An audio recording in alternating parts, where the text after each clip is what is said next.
اللہ سبحانہ وتعالیٰ کا بہت زیادہ شکر ہے کہ آج ہم اس کے نام پر یہاں جمع ہیں، اس کا ذکر کرنے کے لیے، اس کا شکر ادا کرنے کے لیے، اور اس کی بھیجی ہوئی کتاب اور اس کے رسول صلی اللہ علیہ وسلم کی سنت سے اپنی زندگی میں رہنمائی حاصل کرنے کے لیے۔ آج کی ہماری گفتگو کا عنوان ہے کہ غموں سے نجات کیسے پائی جائے۔ اگر دیکھا جائے تو ہر انسان کسی نہ کسی مسئلے کا شکار ہے، کہیں نہ کہیں اس کی زندگی میں کوئی ایسی چیز ہے جو اسے بے چین رکھتی ہے، پریشان رکھتی ہے، غمگین رکھتی ہے۔ اس میں ہوتا یہ ہے کہ انسان پھر اپنی صلاحیتوں، قوتوں، طاقتوں سے جو اللہ تعالیٰ نے اس کو دی ہیں ان سے وہ بھرپور فائدہ نہیں اٹھا سکتا۔ تو سب سے پہلی بات تو یہ ہے کہ سوال یہ پیدا ہوتا ہے کہ یہ غم آتے کیوں ہیں، غم محسوس کیوں کرتا ہے انسان، یہ پریشانیاں، یہ مشکلات، یہ تکالیف ہماری زندگی میں کیوں ہیں۔ تو اس سلسلے میں جب ہم قرآن مجید کی طرف رجوع کرتے ہیں تو پہلی بات ہمیں یہ پتہ چلتی ہے کہ اللہ تعالیٰ نے انسان کو امتحان کے لیے پیدا کیا، اس لیے وہ اس انسان پر طرح طرح کی آزمائشیں اور مشکلات بھیجتا رہتا ہے تاکہ وہ دیکھے کہ انسان ان میں کرتا کیا ہے، انسان کا طریقہ کیا ہے۔ قرآن مجید میں آتا ہے سورۃ الملک، جو ہر روز رات کو آپ پڑھتے ہیں، کیونکہ نبی صلی اللہ علیہ وسلم رات کو سورۃ الملک اور سورۃ الف لام میم السجدہ پڑھے بغیر سویا نہیں کرتے تھے، یہ آپ کی سنت ہے۔ یہ سورت قبر کے عذاب سے بچانے والی بھی ہے۔ اس سورت کے شروع میں اللہ تعالیٰ فرماتے ہیں تبارک الذی بیدہ الملک وہو علی کل شیء قدیر الذی خلق الموت والحیاۃ لیبلوکم ایکم احسن عملا وہو العزیز الغفور۔ بہت بابرکت ہے وہ ذات جس کے ہاتھ میں کائنات کی بادشاہت ہے اور وہ ہر چیز پر قادر ہے۔ وہو علی کل شیء قدیر الذی خلق الموت والحیاۃ لیبلوکم، اس نے موت اور زندگی کو بنایا تاکہ تمہارا امتحان لے، تمہیں آزما کر دیکھے، کیا ایکم احسن عملا، کہ تم میں سب سے اچھے کام کون کرتا ہے۔ وہو العزیز الغفور، اور وہ زبردست ہے، غالب ہے، بخشش فرمانے والا ہے۔ تو اس سے یہ پتہ چلتا ہے کہ یہ زندگی ایک امتحان ہے، اور امتحان ایک مشکل چیز ہوتی ہے۔ اس میں ہمیشہ انسان کے حالات اس کی مرضی کے مطابق نہیں ہو سکتے، اس پر کہیں نہ کہیں سے کوئی نہ کوئی ایسی آزمائش، کوئی امتحان، کوئی تکلیف، کوئی تنگی آتی رہے گی تاکہ یہ دیکھا جائے کہ انسان کرتا کیا ہے، کیا پھر بھی یہ اللہ سے راضی رہتا ہے، کیا پھر بھی یہ اللہ کی طرف رجوع کرتا ہے، کیا یہ واقعی اللہ کا بندہ بن کے رہتا ہے، یا اس آزمائش کی گھڑی میں پھسل جاتا ہے اور شیطان جو ہر وقت اس کو اچکنے کے لیے تیار ہے وہ اس کا نوالہ بن جاتا ہے۔ پھر اسی طرح یہ بات بھی یاد رکھنی چاہیے کہ انسان پر بہت سی تکلیفیں اس کے اپنے اعمال کی وجہ سے ہی آتی ہیں۔ سورۃ الشورى میں اللہ تعالیٰ فرماتے ہیں وَمَا أَصَابَكُم مِّن مُّصِيبَةٍ فَبِمَا كَسَبَتْ أَيْدِيكُمْ وَيَعْفُو عَن كَثِيرٍ، اور جو بھی تمہیں کوئی مصیبت پہنچی تو وہ اس وجہ سے ہے جو تمہارے ہاتھوں نے کمایا، یعنی تمہارے اپنے اعمال کی وجہ سے تمہارے لیے بہت سی مشکلات کھڑی ہوئی ہیں، اور وہ بہت سی چیزوں سے درگزر کر جاتا ہے، یعنی ان پر تو وہ سزا دیتا بھی نہیں، ان پر تو وہ تمہیں کسی پریشانی میں مبتلا نہیں کرتا، بلکہ تمہارے گناہوں کے باوجود، تمہاری زیادتیوں کے باوجود بھی وہ تمہیں اپنی عنایتوں اور نوازشوں سے معمور رکھتا ہے۔ پھر اسی طرح یہ ہے کہ انسان بعض اوقات اللہ کی عبادت سے منہ موڑتا ہے، اللہ کے ذکر سے منہ موڑتا ہے تو اس پر کوئی تکلیف آ جاتی ہے، کیونکہ اللہ نے ہمیں اپنی عبادت کے لیے پیدا کیا۔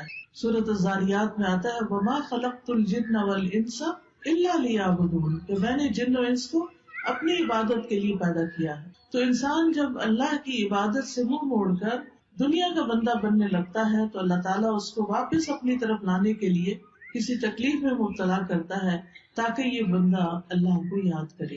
اور جو شخص مستقل طور پر اللہ سے روگردانی کر لیتا ہے اللہ کی یاد سے، تو اللہ تعالیٰ اس کے لیے دنیا کی زندگی بھی تنگ کر دیتے ہیں۔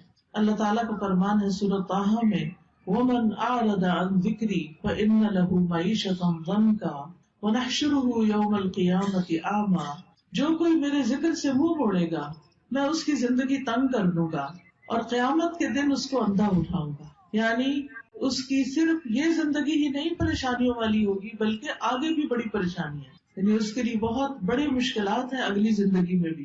لیکن وجہ کیا ہے؟ وجہ ہے اللہ کے ذکر سے منہ موڑنا، اللہ کی یاد کا زندگی میں نہ ہونا. یہ انسان کے لیے پریشانی کا باعث بنتا ہے.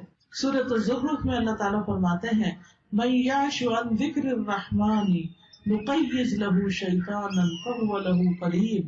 جو شخص رحمان کے ذکر سے آنکھیں بند کر لیتا ہے ہم اس پر شیطان مسلط کر دیتے ہیں جو اس کا ساتھی بن جاتا ہے، اور شیطان پھر اس کو اللہ کے راستے سے روکتا ہے. جب انسان اللہ کا راستہ چھوڑ دیتا ہے اور اللہ کی نافرمانیاں کرنے لگتا ہے تو اللہ تعالیٰ پھر اس پر کوئی نہ کوئی امتحان بھیج دیتا ہے تاکہ یہ بندہ سوچے، غور کرے اور واپس اللہ کی طرف پلٹے.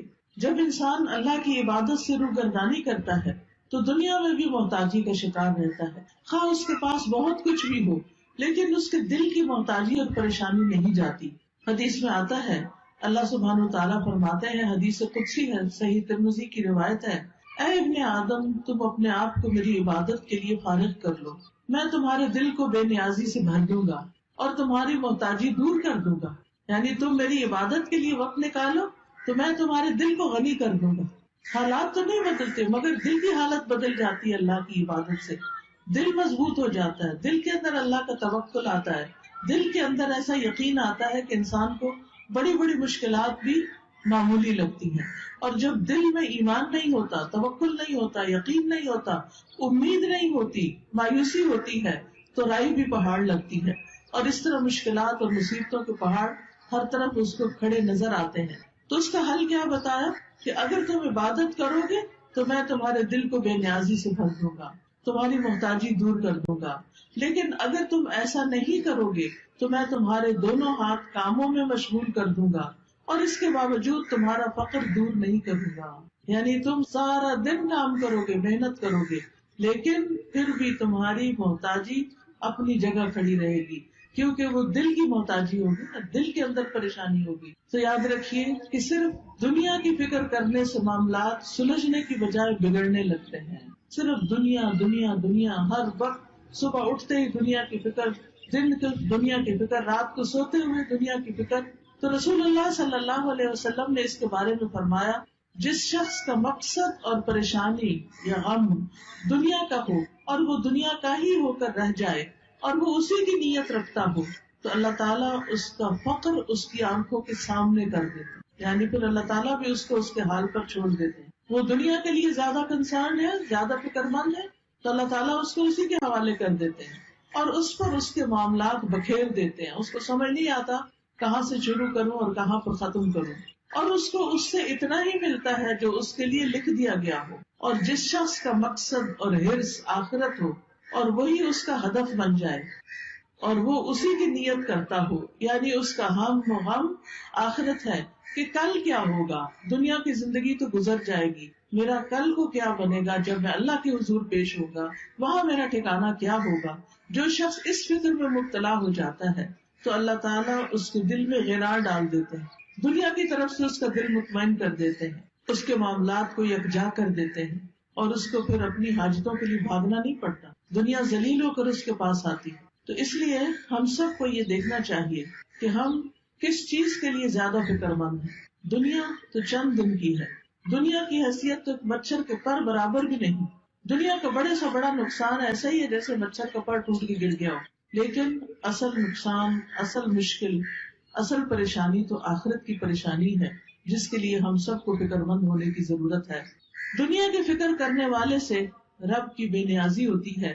نبی صلی اللہ علیہ وسلم نے فرمایا جو اپنے غموں کو ایک ہی غم بنا لے، جو اپنے غموں کو ایک ہی غم بنا لے اور وہ آخرت کا غم ہو تو اللہ اس کے دنیا کے غموں سے اسے کفایت کرے گا، اس کے دنیا کے غم دور ہو جائیں گے.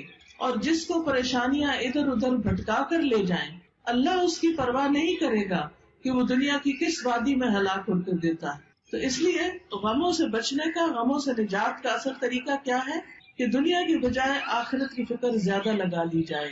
یاد رکھیے جہاں دنیا کی حرص زیادہ ہوتی ہے، دنیا کی محبت زیادہ ہوتی ہے، وہاں اللہ کی محبت میں کمی آ جاتی ہے، وہاں پر اللہ کی محبت میں کمی آ جائے گی. نبی صلی اللہ علیہ وسلم نے فرمایا قیامت قریب آ چکی ہے، لیکن لوگوں میں دنیا کی ہی ہرس بڑھے گی، یعنی جتنی جتنی قیامت قریب آ رہی ہے اتنی اتنی دنیا پھیلتی جا رہی ہے ان کے سامنے، اور اس کی محبت اور اس کے پیچھے بھاگنا اور زیادہ بڑھتا جا رہا ہے، اور اللہ سے دوری میں ہی اضافہ ہوگا۔ پھر اسی طرح ہم دیکھتے ہیں کہ جب ہم دنیا کو زیادہ امپورٹنس دیتے ہیں تو دنیا کا چھوٹا سا نقصان بھی انسان سے برداشت نہیں ہوتا، لیکن جب انسان یہ سمجھتا ہے کہ کوئی بات نہیں، یہ چیز چلی گئی تو ہم بھی تو اللہ کی طرف جانے والے ہیں، جیسا کہ سورۃ البقرہ میں آتا ہے وَلَنَبْلُوَنَّكُمْ بِشَيْءٍ مِّنَ الْخَوْفِ وَالْجُوعِ وَنَقْصٍ مِّنَ الْأَمْوَالِ وَالْأَنفُسِ وَالثَّمَرَاتِ وَبَشِّرِ الصَّابِرِينَ الَّذِينَ إِذَا أَصَابَتْهُم مُّصِيبَةٌ قَالُوا إِنَّا لِلَّهِ وَإِنَّا إِلَيْهِ رَاجِعُونَ أُولَٰئِكَ عَلَيْهِمْ صَلَوَاتٌ مِّن رَّبِّهِمْ وَرَحْمَةٌ وَأُولَٰئِكَ هُمُ الْمُهْتَدُونَ، کہ اللہ سبحانہ تعالیٰ کی طرف سے آزمائش تو ہوگی، امتحان تو ہوگا، لیکن ایسے موقع پر جو یہ کہے انا للہ و انا الیہ راجعون، کہ بے شک ہم اللہ کے لیے ہیں اور اسی کی طرف لوٹ کر جانے والے، تو ایسے لوگوں پر اللہ کی رحمت اور نوازشیں ہوتی، اللہ کی رحمت ہوتی، اور ایسے لوگ ہدایت پانے والے ہوتے۔ تو بات یہ ہے کہ تکلیفیں تو آئیں گی، یہ تو اللہ تعالیٰ نے خود ہی فرما دی کہ ہم ضرور آزمائش کریں گے، ضرور امتحان لیں گے، خوف سے، بھوک سے، جان مال پھلوں کی کمی سے، لیکن خوشخبری ہے صبر کرنے والوں کو، یعنی جب ان کی زندگی میں کوئی چیز کم ہوتی، مثلاً کوئی بچہ فوت ہو گیا، بہن بھائیوں میں سے کوئی چلا گیا، کاروبار چلا گیا، کوئی کاروبار کو نقصان ہو گیا، جاب چلی گئی، کوئی اور حادثہ ہو گیا کہ جس سے بڑا نقصان ہو گیا، تو اب یہ سب چیزیں تو زندگی میں روز کا معمول ہے، کبھی کوئی چیز پیش آتی ہے، کبھی کوئی چیز پیش آتی ہے، تو بتایا گیا کہ وہ ایسے موقع پر کیا کہتے ہیں اور کیا کرتے ہیں، انا للہ و انا الیہ راجعون، یعنی وہ اللہ کی طرف رجوع کر لیتے ہیں، اور صبر کے ساتھ کیا کہتے ہیں کہ بے شک ہم بھی اللہ کے لیے اور اللہ ہی کی طرف واپس جانا ہے، یعنی جو ہمارا کوئی رشتہ دار چلا گیا یا مال چلا گیا یا کوئی اور،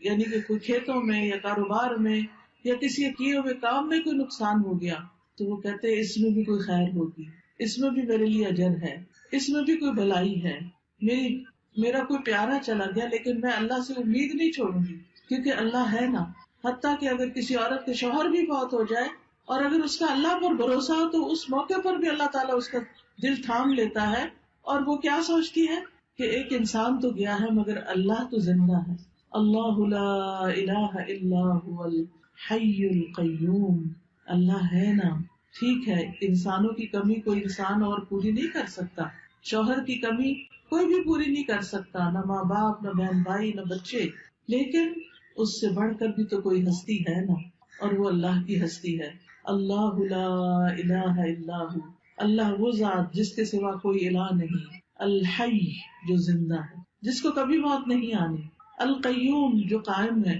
جسے کسی سہارے کی ضرورت نہیں بلکہ وہ باقی سب کو بھی قائم رکھنے والا ہے۔ تو جب وہ ہستی موجود ہے، اللہ سبحانہ تعالیٰ ہے، تو پھر فکر کس بات کی؟ اس نے تو میرے دنیا میں آنے سے پہلے میرے رزق کا انتظام کیا، ماں کے سینے میں دودھ اتار کے، اس نے تو مجھے پیدا ہونے کے بعد جب میرے دانت بھی نہیں تھے، کچھ کھانے کے قابل بھی نہیں تھا، کچھ ہاتھ پاؤں بھی ہلا کے نہیں پکڑ سکتا تھا، اس وقت بھی میرے رزق کا اہتمام کیا تھا، انتظام کیا تھا، وہ اب بھی کرے گا۔ تو ایسا شخص اس شدید غم کے موقع پر بھی سکون میں ہوتا ہے کہ اللہ ہے نا، وہ کہیں سے بندوبست کرے گا نا، وہ کوئی ذریعہ بنا دے گا نا، کیونکہ اصل الرزاق تو وہی ہے، انسان تو صرف سبب ہے، وسیلہ ہے۔ ایسا شخص کبھی بھی دل نہیں ہارتا، ایسا شخص کبھی بھی اپنے حواس نہیں کھوتا، ایسا شخص کی زندگی سے کبھی امید نہیں جاتی۔ اور آپ نے دیکھا ہوگا کہ کتنے ہی بچے ہیں جو یتیم پلے ہیں لیکن وہ بڑے بڑے لوگوں سے آگے نکل گئے، دنیا کی بڑی بڑی مشہور ہستیاں بن گئے، باپ کی کمی سے ان کی زندگی میں سب کچھ ختم نہیں ہو گیا، اللہ نے دوسرے ذرائع سے ان کی مدد کی، کیونکہ اصل اسباب تو اللہ کے ہاتھ میں ہے اور تمام چیزیں وہی پوری کرنے والا ہے۔ یاد رکھیے اللہ کے پاس ہر مسئلے کا حل ہے، وہ ہر چیز پر قدرت رکھتا ہے، لہذا رنج اور غم سے، مشقت اور پریشانی سے نجات پانے کے لیے سب سے پہلا کرنے کا کام کیا ہے؟ اللہ پر بھروسہ، اللہ سے مضبوط تعلق، اللہ پر ایمان، یقین، توکل، اس سے امید، اسی کا ڈر اور اسی کی طرف لوٹ کر جانے کی فکر. یاد رکھیے دنیا کے سارے خزانے اللہ کے ہیں، سارے خزانوں کا مالک وہ ہے. وَلِلَّهِ خَزَائِنُ السَّمَاوَاتِ وَالْأَرْضِ وَلِلَّهِ مُلْكُ السَّمَاوَاتِ وَالْأَرْضِ. آسمانوں کی بادشاہت، زمین کی بادشاہت ساری کی ساری اللہ کے پاس ہے. وَاللَّهُ عَلَى كُلِّ شَيْءٍ قَدِيرٌ. اور اللہ ہر چیز پر پوری طرح قادر ہے، پوری قدرت رکھتا ہے. لہذا کیا یقین رکھنا ہے کہ سارے خزانے تو اس کے پاس ہیں، مجھے اس سے مانگنے ہیں. لہذا انسان سب انسانوں سے نظر ہٹا کے اللہ سبحانہ تعالیٰ کی طرف امید رکھتا ہے، اس سے مانگتا ہے. یا اللہ تو میرا رازق ہے، تو پتھر کے اندر ایک کیڑے کو بھی رزق پہنچاتا ہے، تو کیا مجھے نہیں رزق دے سکتا؟ آسمان و زمین کی مخلوق کو دے رہا ہے، تو دن رات دے رہا ہے اور کوئی کمی نہیں واقع ہوتی تیرے رزق میں، تو کیا مجھے نہیں دے سکتا؟ تو مجھے بھی دینے والا ہے. لہٰذا جو شخص اللہ پر یقین رکھتا ہے وہ ہر غم، ہر تکلیف میں اللہ کی طرف رجوع کرتا ہے، اللہ کی طرف پلٹتا ہے، اور اس کو یہ یاد رہتا ہے کہ ہر مسئلے کا حل اللہ کے پاس ہے. اللہ سبحانہ تعالیٰ کے سامنے اپنی حاجتیں رکھے، سجدے میں رو کر پکارے اس کو کہ اللہ تو مدد کر. کوئی بھی مسئلہ ہے جو آپ کا، اس کو سامنے رکھ کے، کیونکہ اللہ تعالیٰ فرماتے ہیں اَمَّن يُجِيبُ الْمُضْطَرَّ إِذَا دَعَاهُ وَيَكْشِفُ السُّوءَ. بھلا کون ہے جو لاچار کی فریاد رسی کرتا ہے جب وہ اسے پکارتا ہے اور اس کی تکلیف کو دور کرتا ہے؟ کوئی اور ہے؟ نہیں، کوئی بھی نہیں. آپ دیکھیں کہ جب انسان غمگین ہوتا ہے، دکھی ہوتا ہے، پریشان ہوتا ہے، اس کی آنکھوں سے آنسو جاری ہوتے ہیں، تو پاس پڑے ماں باپ بھی سو رہے ہوتے ہیں، باقی دنیا بھی آرام کر رہی ہوتی ہے، ہر کوئی اپنے مسئلوں میں پریشان ہوتا ہے، لیکن آپ کا رب جاگتا ہے. لا تأخذہ سنۃ ولا نوم. نہ اس کو اونگ آتی ہے، نہ اس کو نیند آتی ہے. سب سوتے ہیں لیکن وہ جاگتا ہے. وہ رات کو بھی، وہ دن کو بھی، وہ صبح بھی، وہ شام بھی آپ کی دعائیں سنتا ہے. لہٰذا اس کی طرف رجوع کرنا ہے. چھوٹی ضرورت ہو، بڑی ضرورت ہو، لوگوں کی طرف لالچ کی نگاہ سے نہیں دیکھنا کہ ان کے پاس بہت کچھ ہے. نہیں، اللہ کی طرف دیکھنا ہے. رسول اللہ صلی اللہ علیہ وسلم نے فرمایا جسے انتہائی شدید حاجت آ پڑے، یہ شدید ضرورت اس کو ہو جائے کوئی، اور اس نے اسے لوگوں پہ پیش کر دیا، تو اس کی وہ حاجت دور نہ ہوگی. کہ لوگ اکثر کیا چاہتے ہیں کہ یہ بندہ جو پریشان ہے پریشان ہی رہے، وہ مدد نہیں کرنا چاہتے. لوگ عموماً دوسروں کو دکھی دیکھ کے خوش ہوتے ہیں. تو اس لیے جب کوئی ضرورت پیش آئے سب سے پہلے اللہ سے دعا کریں، پھر اللہ لوگوں کے دل میں ڈالے گا کہ وہ مدد کریں آپ کی. تو حدیث میں آتا ہے کہ جسے انتہائی شدید حاجت آ پڑے اور اسے اس نے لوگوں پر پیش کر دیا تو اس کی وہ حاجت پوری نہ ہوگی، اور جس نے اسے اللہ پہ پیش کیا تو ان قریب اللہ اسے بے پرواہ کر دے گا. یا تو جلد ہی موت آ جائے گی، دنیا کے بکھیڑوں سے ہی جان چھوٹ جائے گی، یا جلد ہی غنی ہو جائے گا اور انسانوں کی ضرورت نہ رہے گی. آپ کو خوف آتا ہے کہ پتہ نہیں کیا ہوگا، پتہ نہیں بڑھاپے میں کون ہمیں دیکھے گا، ہمارے لیے روزی کا انتظام کیا ہوگا، ہماری ضروریات پوری کہاں سے ہوں گی. تو فوراً کہا کرے اللہ تو میرا رب ہے نا، تو ہی میرے سارے انتظام کرے گا، مجھے انسانوں سے نہیں تجھ سے توقع ہے. انسانوں کے ہاتھ خالی ہیں، ہمارے ہاتھ میں تو تھوڑی دیر کوئی چیز ہو تو ہمارا دل کہتا ہے رکھ دیں. ایسے ہی ہوتا ہے نا، ہم اپنے ہاتھ بھر کے رکھ بھی نہیں سکتے، مٹھی میں کوئی چیز ہو چھوٹی سی بھی تو تنگ آ جاتے ہیں، وہ کہتے ہیں یہ کہیں رکھ دے. ہمارے ہاتھ خالی ہیں، خالی آئے تھے، خالی رکھنا پسند کرتے ہیں اور خالی جائیں گے. بھرے ہوئے ہاتھ تو اللہ کے ہیں، ان سے کیوں مانگتے ہیں جو خالی ہاتھ؟ ان سے کیوں توقع ہے جن کے پاس کچھ نہیں؟ اس سے کیوں نہیں توقع رکھتے جس کے پاس سب کچھ ہے؟ مانگ کے تو دیکھیں پھر کس طرح ضروریات پوری ہوتی ہیں. آپ دیکھیں قبر میں سب سے پہلا سوال کیا ہوگا؟ من ربو کا، تیرا رب کون ہے؟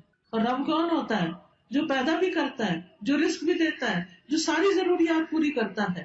تو اگر ہم اس دنیا میں، اس زندگی میں رب کو رب مانیں گے تو تبھی جواب دے سکیں گے نا. تو اکثر کہا کرے اللہ تو میرا رب ہے، تو ہے نا، تو یہ بھی کام کر دے گا میرا، تو یہ بھی مشکل آسان کر دے گا میری. زندگی میں کوئی مشکل ہی نہیں رہے گی جب آپ رب کو پکارتے رہیں گے، جب رب کو پہچان لیں گے تو کوئی غم نہیں رہے گا. انبیاء کا طریقہ یہ تھا کہ وہ اپنے غموں کی فریاد، اپنے دکھوں کی داستان اپنے رب کو ہی سناتے تھے. حضرت یعقوب علیہ السلام سے جب یوسف علیہ السلام دور کر دیے گئے اور وہ ان سے بے پناہ محبت کرتے تھے، تو آپ سوچ سکتے ہیں کہ جس سے انسان محبت کرتا ہو وہ اگر دور چلا جائے تو انسان کے لیے کتنا دکھ اور تکلیف ہوتی. کتنی پریشانی ہوتی ہے، لیکن انہوں نے شکوہ بندوں سے نہیں کیا، کہا انما اشکو بثی وحزنی الی اللہ، کہ میں اپنے غم اور دکھ کی فریاد صرف اللہ کی جناب میں پیش کرتا ہوں. جب تکلیف آئے اللہ کے آگے سجدے میں گر پڑے، نفل پڑھے، روئیں، سجدے میں گڑ گڑا کے دعائیں مانگے، اللہ پہ بھروسہ کریں. اللہ تعالیٰ فرماتے ہیں وَمَن يَتَوَکَّلْ عَلَى اللَّهِ فَهُوَ حَسْبُهُ إِنَّ اللَّهَ بَالِغُ أَمْرِهِ قَدْ جَعَلَ اللَّهُ لِكُلِّ شَيْءٍ قَدْرًا. اور جو شخص اللہ پر بھروسہ کرے تو وہ اسے کافی ہے، اللہ اپنا کام پورا کر کے رہتا ہے.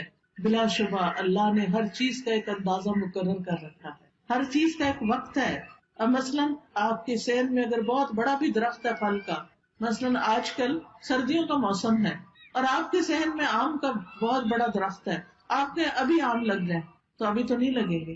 ہاں اگر آپ صبر کریں گے، انتظار کریں گے تو 6 مہینے بعد آپ بہترین آم کھائیں گے. اسی طرح ہر کام کا ایک وقت ہوتا ہے. مثلاً کسی کی اولاد نہیں تو وہ اولاد کے لیے پریشان رہتا ہے، تو اس کا ایک وقت ہے. اور اگر اللہ نہیں دینا چاہتا تو اس کے پیچھے بھی کوئی حکمت ہے، کوئی مصلحت ہے، کوئی فائدہ ہے، کوئی وجہ ہے، اس کو پتا ہے، ہمیں نہیں پتا کہ وہ ہمیں اولاد کیوں نہیں دے رہا. پھر اگر اولاد ہے اور اس کا کوئی غم ہے یا تکلیف ہے، اس کی وجہ سے ہم دکھی ہیں، تو اس پر بھی اللہ پہ بھروسہ کریں کہ یہ وقت بھی گزر جائے گا، اس کی کوئی وجہ ہے. آپ دیکھیے کہ جو ایک کچا برتن ہوتا ہے اور ایک پکا برتن ہوتا ہے، پکا برتن صرف وہ ہوتا ہے جسے آگ میں تپایا جائے. اللہ بندے کا ایمان بھی مضبوط کرنے کے لیے بعض اوقات اس کو مشکلات کی بھٹی میں تپاتا ہے، پکاتا ہے، پکا ہو جائے بندہ، استقامت آ جائے اس میں، وہ اللہ کا بندہ بن جائے، وہ سب سے مایوس ہو کر وہ اللہ ہی سے امید رکھے. تو اس لیے ایسے موقع پر انسان کو پریشان نہیں ہونا چاہیے، اللہ کی طرف رجوع کرنا چاہیے. اور یہ بھی یاد رکھیے جیسے قرآن مجید میں آتا ہے وَلَئِن سَأَلْتَهُم مَّنْ خَلَقَ السَّمَاوَاتِ وَالْأَرْضَ لَيَقُولُنَّ اللَّهُ قُلْ أَفَرَأَيْتُم مَّا تَدْعُونَ مِن دُونِ اللَّهِ